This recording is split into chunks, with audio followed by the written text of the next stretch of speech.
Hello les amis, je vous retrouve pour une nouvelle vidéo sur le football français, la Ligue 1, et je vais vous présenter le match Montpellier contre PSG. C'est un match qui a lieu ce dimanche 17 mars 2024 à 20h45 pour le compte de la 26e journée du championnat de France de football de Ligue 1 Uber Eats saison 2023-2024. Alors Montpellier, c'est le 13e du classement qui reçoit Paris le premier. Donc dans cette vidéo, on va revenir sur le classement de la Ligue 1 avec les statistiques de ces deux équipes.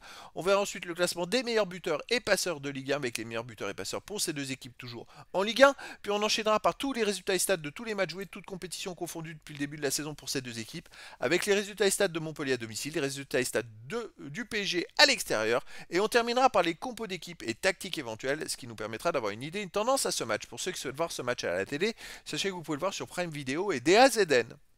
Alors au classement, on a donc Montpellier qui est 13e de Ligue 1 avec 26 points en 25 matchs, 6 victoires, 9 nuls, 10 défaites, 29 buts marqués, 34 encaissés, moins 5 de différence de but. Montpellier n'a que 1 point d'avance sur le premier barragiste pour la relégation et que 3 points d'avance sur les premiers relégables. Donc ils ont besoin de prendre des points. Le PSG de son côté est premier de Ligue 1 avec 56 points en 25 matchs, 16 victoires, 8 nuls, seulement une défaite, 56 buts marqués, 21 encaissés, plus 35 de différence de but. Le PSG a la meilleure attaque. Ils sont premiers avec encore 10 points d'avance sur le deuxième. Donc je dirais qu'ils ont quand même une grosse marge. Et c'est vrai que même s'ils enchaînent en ce moment des moins bons résultats, on va le voir un peu plus loin, ils ont une marge vraiment importante pour, je dirais, faire tourner en vue de la Ligue des Champions.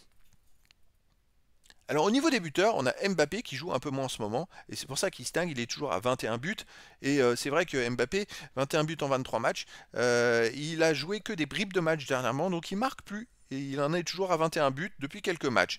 Et il est meilleur marqueur avec 7 buts d'avance sur Jonathan David pour le PSG. Ensuite, pour le PSG, on a Colomouani avec 6, Ramos 6, Vitinha 5, Asensio 4 et Hakimi 3 buts. Et pour Montpellier, les meilleurs marqueurs, c'est Savanier 6, Nordin 4, Altamari 4, Fayad 2 et Desjoie a un but ensuite. Pour les passeurs décisifs, on a Dembélé du PSG est à 7 meilleurs passeurs de Ligue 1. Ensuite Barcola, Hakimi et Mbappé 4, Lee et Ruiz 2 passes décisives. Et pour Montpellier, les meilleurs passeurs c'est Chotard et Kouyaté avec 2 passes décisives et Desjoie une passe ensuite.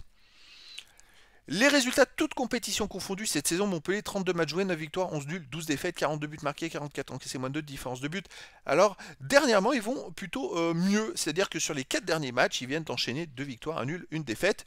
Ils ont quand même pris 7 points sur 12 pour une équipe qui est dans le bas du classement. C'est plutôt intéressant et ils sont donc repartis sur des bonnes bases. PSG de son côté, cette saison, 42 matchs joués, 26 victoires, 11 nuls, seulement 5 défaites, 96 buts marqués, 38 encaissés, plus 58 de différence de but. Le PSG n'a plus perdu depuis le 7 novembre dernier. C'est-à-dire ils sont vaincus depuis 22 matchs, il me semble, environ. Donc c'est une équipe vraiment très très forte qui en ce moment fait un peu plus de matchs nuls en championnat et qui, malgré ça, reste quand même avec 10 points d'avance sur les poursuivants.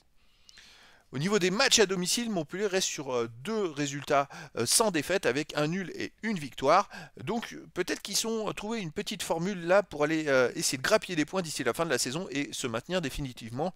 Le PSG de son côté, à l'extérieur, ils sont invaincus depuis le match au Milan AC du 7 novembre. Et donc c'est vrai qu'ils enchaînent quand même 11 matchs de suite sans défaite avec 8 victoires et 3 matchs nuls. Donc c'est une équipe qui est très très costaud à l'extérieur, qui prend en plus très peu de buts comme on peut le voir. Hein. Sur les 7 derniers matchs, ils ont pris que 3 buts. Même dans tous ces matchs-là, ils en ont pris que 5 en fait les amis. Ils ont encaissé que 5 buts, mais une fois un but à chaque fois. Ils n'ont jamais pris plus d'un but. Et sur les 11 matchs, ils prennent un but tous les 2 matchs. C'est quand même très fort. Hein. Au niveau des compos d'équipe et tactique, pour Montpellier, on aurait du 4-3-3 avec gardien, Lecomte, défense FT, Oméragic, Kouyaté, Silla, milieu terrain Ferry, Chotard, Savanier, attaquant Altamari, Adams et Nordin. Et pour le PSG, on aurait du 4-3-3 avec gardien Donnarumma, défense Hernandez, Beraldo, Danilo, Hakimi, milieu terrain Ruiz, Ugarte, Zaire Emery, attaquant Barcola, Mbappé et Dembélé. Mbappé serait pressenti, peut-être pour assurer complètement le titre. Mais en tout cas, voilà, ça va être un match très intéressant, les amis. Surtout que Montpellier est en train de trouver une petite formule pour essayer de grappiller des points. Le PSG en ce moment reste, je crois, sur 3 matchs de suite de nul de suite en Ligue 1. Donc les amis, je vous donne rendez-vous ce dimanche 17 mars 2024 à 20h45 pour le match de la 26e journée du championnat de France de football de Ligue 1 Uber Eats saison 2023-2024.